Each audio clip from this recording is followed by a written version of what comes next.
जय भीम साथियों। जैसे हमने संविधान की सीरीज शुरू की थी जिसमें हम भाग पहला कर रहे थे। भाग पहले का एक आर्टिकल हम कर चुके हैं। आज हम करेंगे संविधान के भाग पहले का आर्टिकल दूसरा। आइए देखते हैं आर्टिकल 2 क्या कहता है। नए राज्यों का प्रवेश या स्थापना। संसद विधि द्वारा ऐसे निबंधनों और शर्तों पर नए राज्यों को संघ में शामिल कर सकेगी या उनकी स्थापना कर सकेगी जिन्हें वह ठीक समझे। आइए देखते हैं इसका इंग्लिश में ट्रांसलेशन क्या होगा। पार्ट 1 आर्टिकल 2 एडमिशन और establishment of new states. Parliament में by law admit into the union और establish new states on such terms and conditions as it thinks fit. इसका मतलब है पार्लियामेंट के पास पावर है कुछ टर्म्स एंड कंडीशंस को देखते हुए किसी स्टेट को अगर संघ में शामिल किया जाना चाहिए तो वो उसे शामिल कर सकती है, अन्यथा वो एक नए स्टेट का एस्टैब्लिशमेंट कर सकती है, नए राज्य की स्थापना कर सकती है। आइए देखते हैं पार्ट 1 का आर्टिकल 3 क्या कहता है। नए राज्यों का गठन तथा विद्यमान राज्यों के क्षेत्रों, सीमाओं या नामों में परिवर्तन। क्लॉज ए, संसद कानून द्वारा किसी राज्य के किसी क्षेत्र को अलग करके या दो या अधिक राज्यों या राज्यों के भागों को मिलाकर या किसी क्षेत्र को किसी राज्य के भाग में मिलाकर एक नया राज्य बना सकेगा। क्लॉज बी, किसी राज्य का क्षेत्रफल बढ़ाना। क्लॉज सी, किसी राज्य के क्षेत्र को कम करना। क्लॉज डी, किसी राज्य की सीमाओं में परिवर्तन करना। क्लॉज ई, किसी राज्य का नाम परिवर्तित करना। आइए देखते हैं इंग्लिश में इसका ट्रांसलेशन क्या होगा।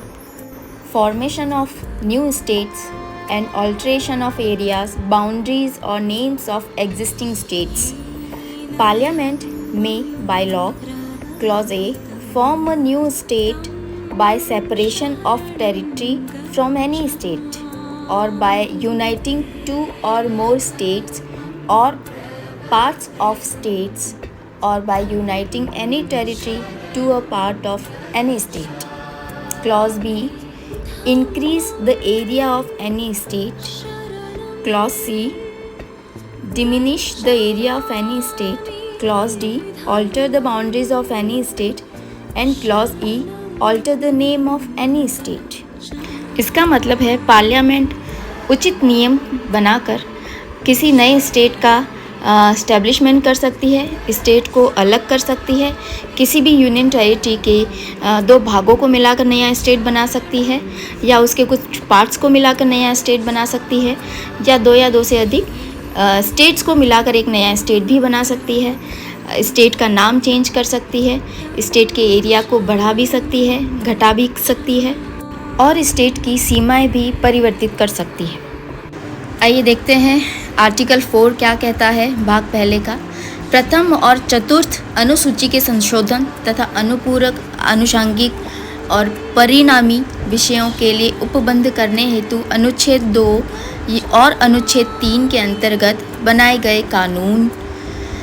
क्लॉज 1, अनुच्छेद 2 या अनुच्छेद 3 में निर्दिष्ट किसी कानून में प्रथम अनुसूची और चतुर्थ अनुसूची के संशोधन के लिए ऐसे उपबंध अंतर्विष्ट होंगे जो उस कानून के उपबंधों को प्रभावी करने के लिए आवश्यक हों तथा उसमें ऐसे अनुपूरक, आनुषंगिक और परिणामिक उपबंध भी अंतर्विष्ट हो सकेंगे जिनके अंतर्गत संसद में और ऐसे कानून से प्रभावित राज्य या राज्यों के विधानमंडल या विधानमंडलों में प्रतिनिधित्व के बारे में उपबंध भी हैं जिन्हें संसद आवश्यक समझे।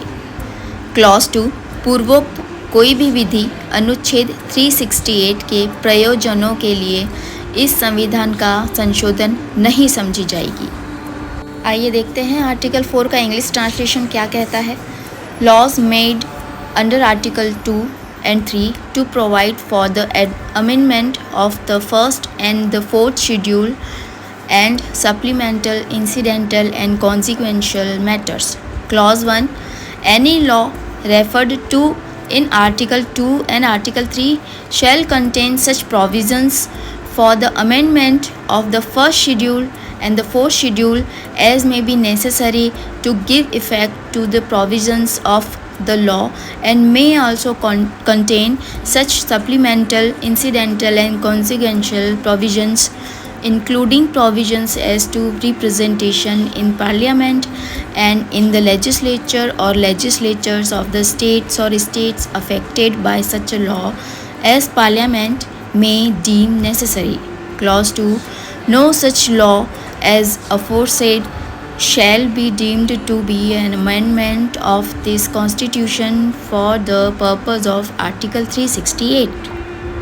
इसका मतलब है आर्टिकल 2 और 3 के अंदर जो भी हमने लॉज बनाए हैं, नियम बनाए हैं, अगर उनका नियम की वजह से शेड्यूल फर्स्ट एंड शेड्यूल 4 में कुछ भी परिवर्तन होता है तो वो परिवर्तन कॉन्स्टिट्यूशनल अमेंडमेंट आर्टिकल 368 के अंदर गिना नहीं जाएगा, चाहे उसमें राज्यसभा की सीटों से संबंधित विवरण हो या परिवर्तन हो या विधानसभा या विधान परिषद की सीटों के बदलाव में भी निर्णय हो तो उसके अंदर बदलाव भी हो सकेगा, उसको हम संविधान संशोधन के अंतर्गत नहीं मानेंगे।